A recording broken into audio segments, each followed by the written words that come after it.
자, 베르탈람피가 제시한 일반 체계 이론으로서의 가족 체계 개념인데 그냥 가족 체계 개념 이렇게 정리하면 돼요. 일반적 가설 이렇게도 나오는데 첫 번째가 이제 비총합성이라고 하는 거죠. 한문호는 아닐 비자를 쓰고 비총합성이 있고 이 비총합성을 다른 말로 비합산성이다. 이렇게도 말합니다.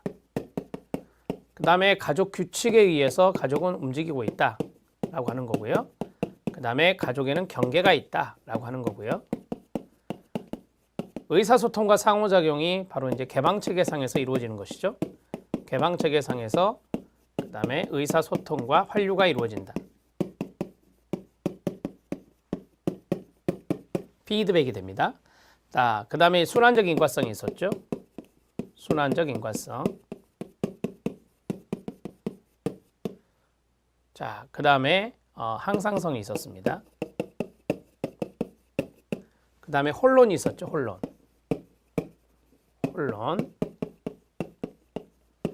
혼론이라고 하는 것을 좀 그림으로 그리면 원을 3개를 그릴 수 있어요. 자, 여기 가운데 가족이 있어요. 가족을 둘러싸고 있는 게 사회체계가 되는 거고 그 다음에 여기에는 하위체계가 있는 거죠. 가족은 하위체계를 포함하고 있고 그 다음에 이 상호작용하면서 이제 사회라는 체계에 속해 있는 것입니다. 이런 것들을 우리가 혼론의 개념으로 잡으시면 된다. 자, 이 정도 보시죠. 이 정도 보고 그 다음에 이제 그 기출문제 확인학습 마침표 찍기를 좀 보면 이건 순환적 인과성과 연관이 있다라고 해요. 자, 순환적 인과성 여기 있죠. 여기에 이제 마침표 찍기. 가족의 대화를 보면 서로 영향을 주고받는다는 것을 알 수 있어요. 이제 거기 사례가 나왔어요. 부인, 남편이 술을 마시니까 화가 나서 잔소리하게 돼요. 라고 했어요. 남편이 술을 마시니까 잔소리를 해요, 아내가. 근데 남편은 아내가 잔소리하니까 속이 상해갖고 술을 마신다라고 하는 거죠. 서로 영향을 주고받고 있는 거죠. 지금 부인은 어디에 마침표를 찍고 있냐면 남편의 술 마심. 그 다음에 아내는 어디에 마침표를 찍고 있냐면 아내의 잔소리예요. 이런 것들이 바로 이제 마침표 찍기라고 하는 것이고 그런 개념이고 이런 것들이 바로 이제 순환적 인과성이라고 하는 부분을 알 수 있다라고 하는 겁니다. 순환적 인과관계 속에서 특정 원인을 구별해내는 것을 마침표라고 하고요. 마침표는 인과관계를 바라보는 관찰자에 따라 다르죠. 그러니까 부인이 관찰하는 거랑 남편이 관찰하는 게 서로 달랐잖아요. 마침표를 찍는 사람에 따라 원인을 식별해내는 행위도 달라질 수 있습니다. 자, 가족원 간 혹은 대인 간의 갈등은 이러한 대부분 원인에 대한 마침표를 다르게 찍는 것에서 비롯된다라고 하는 것이죠. 자, 순환적 인과성이 아래 쭉 나오는데 2번 사례에 별표 쳐주시기 바랍니다. 순환적 인과관계는 어떠한 원인에는 또 다른 원인이 있고 그 위에 다시 또 다른 원인이 있고 이런 원인과 결과의 관계가 끝없이 이어진다라고 하는 겁니다. 자, 아들이 집에 늦게 들어와서 엄마가 잔소리를 하고 엄마가 잔소리하니까 아들은 더 늦게 들어오고 아들이 더 늦게 들어오니까 엄마는 더 심하게 잔소리하게 되고 이런 것들이 이제 앞에서 했던 마침표 찍기 순환적 인과성이 되는 거예요. 위의 사례와 같이 원인이 결과가 되고 결과가 원인이 되는 상황이 될 것입니다. 순환적 인과관계 속에서 특정 원인을 구별해내는 것을 마침표 찍기라고 말씀드렸습니다. 이러한 마침표 찍기는 인과관계를 바라보는 관찰자에 달라진다.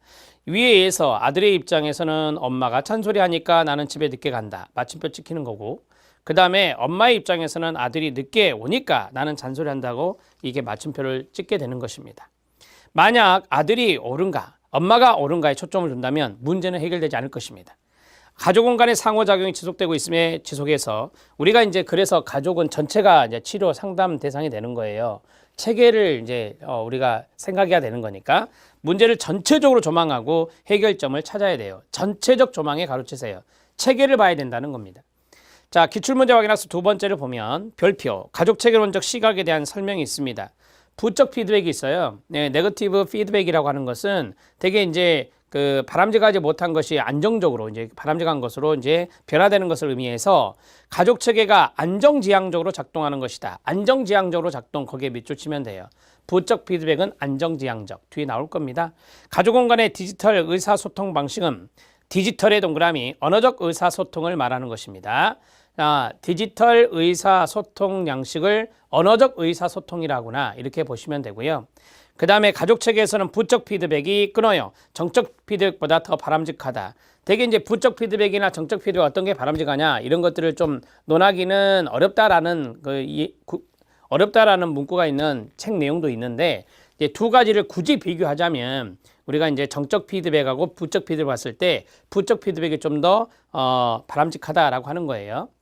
이 정적 피드백은 바람직하지 못한 내용들이 계속해서 이루어졌을 때 우리가 이것도 변화가 안 되는 상황에서는 정적 피드백이라고 이야기할 수 있거든요. 그런데 이제 바람직하지 못한 것을 바람직하게 이제 수정하거나 행동의 교정이 나타나는 것을 부적 피드백이라 하기 때문에 이 두 가지를 비교를 한다면 부적 피드백이 좀 더 바람직하다 이렇게 보실 수도 있고요. 또 어떤 교재에서는 부적 피드백이든 정적 피드백이든 어떤 것이 더 중요하다라고 좀 말하기는 곤란한 부분이 있다 이렇게 이야기하기도 해요. 이게 이제 기출문제 지문에 나왔던 것이기 때문에 그대로 넣어드렸어요. 그 다음에 가족 체계는 하위 체계들로 구성되고 사회 체계는 가족의 상위 체계가 된다라고 말씀드렸습니다. 뭐 이게 혼론이잖아요. 말씀드린 대로 그림 생각하면 되죠. 그 다음에 가족 구성은 개인의 특성보다 가족 상호작용 패턴에 초점을 둔다. 중요한 부분이 뭡니까? 가족 상호작용 패턴이잖아요.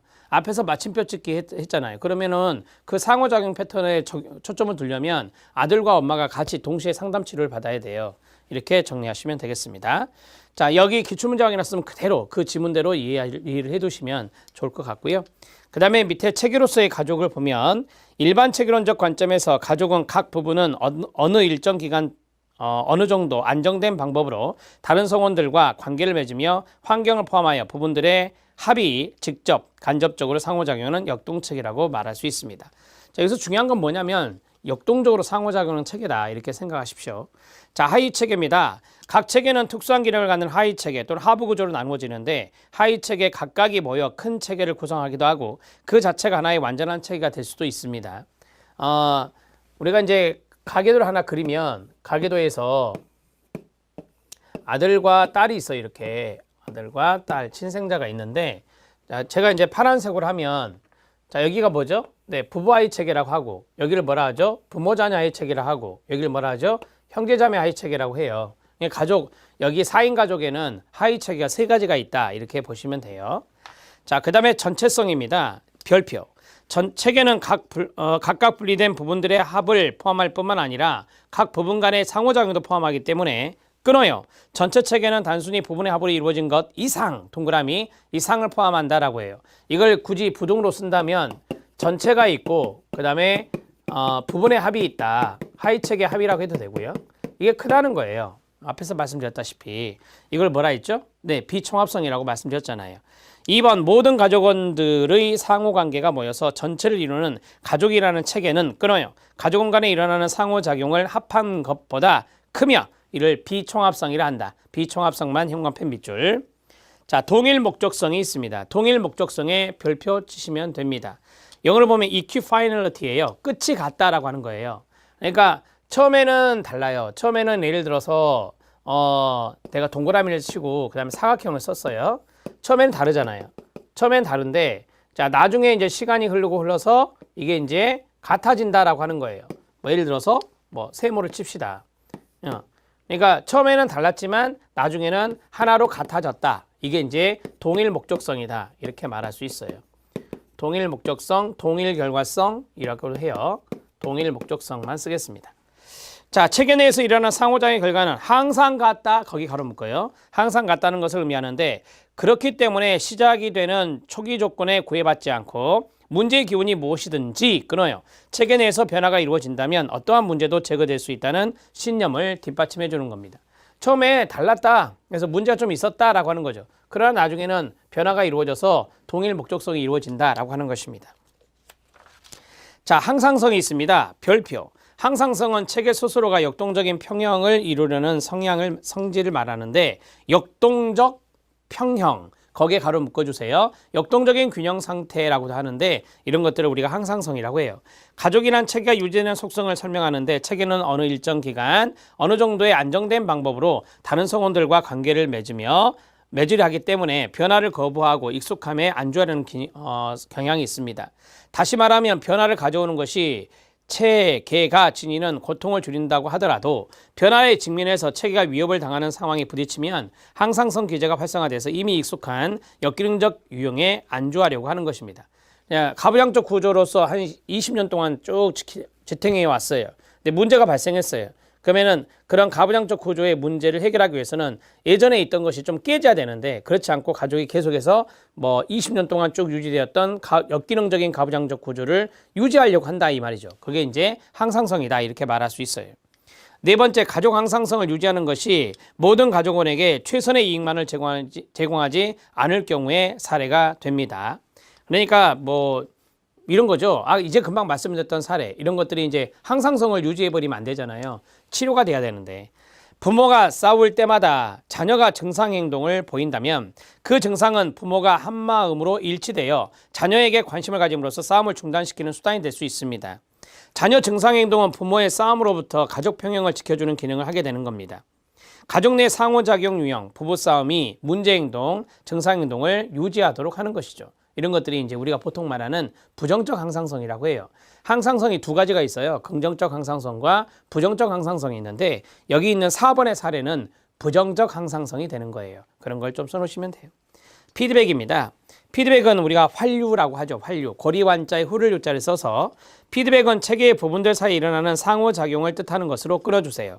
체계 내에서 부분들이 어떻게 연결되고 있는지를 보여주는 겁니다. 그래서 이제 서로 이제 활류이니까 서로 이제 주고받는 것을 의미하는 거예요. 기본적으로. 그래서 여기서 상호작용이란 말을 썼고요. 자, 피드백의 과정을 통해서 체계가 적응하고 유지되며 피드백은 직선적이라기보다 말씀드린 대로 순환적이라고 말씀드렸죠. 순환적의 동그라미. 주고받는 것이니까 순환적이라고 보시면 돼요. 자, 경계입니다. 아래 각주를 먼저 보겠습니다. 가족 체계에 있어서 경계는 관계의 성격을 나타내는 행동 유형과 가족의 관습, 가치를 바탕으로 형성될 수 있습니다. 뭐 예를 들어서 우리 가족은 가족애가 엄청 강하다. 그러면 밀착된 경계를 볼 확률이 있죠. 자, 가족원들은 가족 상호 간의 정보, 의사소통을 기초로 해서 다른 가족과 구별되는 경계를 만들게 되는 것입니다. 자, 경계 위로 올라가서 양가로 1번 하위 체계는 자신의 조직, 경계, 상호작용을 갖고 있는데요. 경계의 투가성에 따라서 개방체계, 폐쇄체계 두 가지로 나눌 수 있어요. 우리가 이제 가장 기본적인 게 개방체계와 폐쇄체계거든요. 투가성이 있는 것이 개방체계겠죠. 투가성이 없는 게 폐쇄체계고. 개방체계는 주위 환경이나 다른 체계와 상호작용이 이루어지고 있는 체계고요. 그러면 폐쇄체계는 환경과 상호작용이 없어요. 작용이 없고 자신의 경계에서만 작용하는 체계가 되겠습니다. 가족이 충분히 개방된 경계를 가지고 있다면 가족으로 들어오고자 하는 낯선 사람이나 새로운 생각을 쉽게 받아들일 것이고, 그러요 폐쇄된 경계를 가지고 있는 가족은 자기 가족 외의 다른 사람도 받아들이지 않으며 자신들이 가지고 있는 생각과 다른 것에는 매우 배타적이 될 겁니다. 체계가 서서히 무질서와 혼란 상태로 끌려가는 것을 엔트로피라는데 이게 바로 폐쇄체계의 속성이에요. 자, 5번 별표. 개방체계는 반대로 환경이나 다른 체계와 정보 에너지 교환해요. 그래서 엔트로피를 억제하게 되는데, 자, 엔트로피 억제했으니까 역엔트로피, 내겐트로피라고 이야기하는 겁니다. 자, 6번 별표. 이거는 제가 이렇게 판서해 드립니다. 자, 개방체계는 에너지를 교환해요. 에너지를 교환해서 체계가 성장하는 겁니다. 자, 우리가 이것을 역엔트로피, 영어로는 네겐트로피 이렇게 말할 수 있고, 자, 그 다음에 이제 폐쇄체계가 있다라고 했죠. 폐쇄체계는 에너지 교환하지 않아요. 그러면 체계가 쇠퇴할 거 아니에요. 이걸 엔트로피라 한다. 엔트로피라 이렇게 말을 해요. 자, 그러면 이게 서로 반대말이거든요. 그래서 역엔트로피는 엔트로피를 억제하는 것이다. 엔트로피를 억제하는 것이다. 이렇게 정리를 간단하게 하시면 돼요. 당연히 개방체계가 바람직하죠. 자, 7번입니다. 가족 경계의 한 끝이 혼합된 가족을 나타낸다면, 다른 한 끝은 경계가 적당히 분리되지 못한 심히 경직된 가족 경계를 가진 가족이 돼요. 이런 것들은 이제 분리된 경계, 분리된 가족이라고 하고요. 분리된 가족은 일반적으로 가족 간의 대화나 관심의 표현이 부족한 것을 특징으로 해요. 이렇게 경계를 강조했던 그 치료 이론이 바로 구조적 가족 치료인데, 미누친이요. 나중에 나올 거예요. 혼합가족에서는 가족원 중에 하나가 문제 행동을 보일 때 다른 식구들이 민감하고 과대한 반응을 보여요. 이게 바로 밀착된 경계예요. 거기다 쓰세요. 밀착된 가족이라고 쓰면 돼요. 밀착된 가족. 자, 간단하게 해보면 이렇게 이제 이야기할 수 있어요. 자, 경계, 가족 원간의 경계가 있거든요. 가족 원간 경계. 가족 원간 경계를 보면 자, 세 가지가 있는데 첫 번째가 뭐 밀착된 가족이 있다. 밀착된 경계. 여기를 분명한 경계. 여기를 분리된 경계라고 해요. 예, 동의어도 있지만 뭐 여기를 모호라고 하고요. 혼돈이라고 하고요. 혼란이라고 해요. 이게 다 동의어예요, 여러분. 여기는 명확한 경계라고 하고, 자, 여기는 유리된 경계, 격리된 경계, 그 다음에 경직된 경계, 이렇게 동의어를 쓴단 말이에요. 그래서 이쪽은 과간섭이에요. 한 글자씩만 쓰면 간섭이 너무 심한 거고요. 여기는 무관심인 거예요. 가족 원간에 관심이 없어요. 이런 것들이 여기에 특징이 됩니다. 여기는 적당하게 관심을 갖고 적당하게 자율성이 주어지겠죠. 그래서 관심 플러스 자율성이다. 이런 식으로 정리를 간단하게 하면 돼요. 가족 원간 경계는 이게 다예요. 그러니까 이 정도 정리하시죠. 자, 하위 체계와 경계선이 있습니다. 제가 말씀드린 게 여기서 나와요. 가족 체계는 가족 원간의 관계, 속성, 환경으로 구성되며 모든 가족 체계는 부부, 부모, 자녀, 형제, 자매, 여성, 남성, 모자, 부녀 등 하위 체계로 구성되고 동시에 사회나 문화와 같은 더 큰 체계의 부분이 될 수 있습니다. 자, 이런 것들이 혼론도 들어가 있네요. 이 그림 생각하시면 돼요. 그 다음에 가족 치료에서 일반적으로 관심을 갖는 것은 가족 내 부부 관계라든지 부모, 자녀 관계라든지 형제, 자매 관계와 같은 하위 체계거든요. 개인과 개인 사이의 하위 체계와 하위 체계 사이의 경계선, 즉 체계의 내부와 외부를 구분하는 선으로 다른 사람들과 접촉하는 수준을 규제하는 눈에 보이지 않는 장벽, 거기다 쓰세요. 이게 눈에 보이지 않잖아요, 선이. 그래서 비가시적이다라고 해요.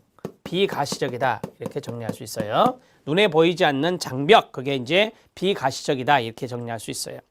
자, 여기에 의해서 정보가 흘러가는 것이 통제되거나 규정되게 됩니다. 경계선은 동그라미 1, 모호한 경계선, 동그라미 2, 분명한 경계선, 동그라미 3, 경직된 경계선으로 나타날 수 있다. 자, 모호한 경계선, 거기에 별표 5번이요. 모호한, 혼합된, 산만한 경계선은 이제 밀착이라고도 합니다. 가족원 사이의 모든 정보를 공유하며 모든 문제에 지나치게 얽혀 있어 필요 이상의 관여를 해요. 제가 한 글자 쓴다겠죠? 과간섭. 그 다음에 분명한 경계는 건강한 가족이에요. 경계가 적절히 투과적이기 때문에 지나치게 관여하거나 전혀 관여하지 않거나 하지 않고 유연함을 보여요. 그래서 적당한 관심과 적당한 자율성이 있다. 건강한 가족이에요.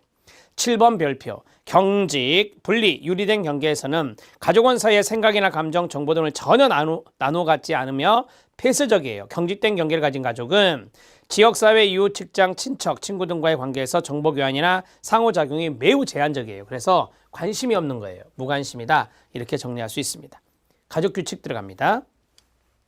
가족은 규칙에 의해서 지배됩니다. 규칙은 뭐 여러분들 가족 내에서도 규칙이 있을 건데 가족은 조직화되고 반복적인 상호작용 패턴으로 행동하게 됩니다. 대부분 역기능적인 가족에서는 가족 규칙이 한정돼 있어요. 뭐 융통성이 없다라고 하는 거죠. 경직되어 있다라고 보는 거예요. 적은 경우가 많고 자녀의 발달 수준에 맞지 않게 경직되어 있다라고 해요. 자, 반대말은 융통성이잖아요. 그래서 융통성이 있는 가족 규칙이 건강한 가족이에요. 기능적 가족에서는 가족의 규칙이 일정하게 있고 가족원의 발달 단계에 적합하며 유연하게 그 자리에 융통적으로 라고 써요. 유연하게 생산적으로 작용하며 가족은 각자의 다른 사람에 대한 행동을 자유롭게 선택할 수 있고 자신에 대한 다른 사람의 행동에 대해서 자유롭게 반응할 수 있도록 가족 규칙이 적용되는 것입니다. 자, 가족 삼각관계가 있습니다. 삼각관계, 트라이앵귤레이션이라는데 이걸 말한 학자가 머레이 보웬이에요. 보웬의 동그라미. 보웬에 의해서 처음 제안된 것으로 세 사람 간의 인간관계를 기술한 것이에요. 그래서 삼각관계라고 쓰는 것이고요. 두 사람이 관계를 맺으면 불안이나 긴장을 유발하는 경우가 많으므로 이때 긴장을 줄이기 위해서 제3자나 문제를 끌어들여서 삼각관계를 형성하게 된다라고 하는 겁니다. 뭐 대표적인 사례가 이런 거죠. 예를 들어서 부부간에 갈등이 있어요.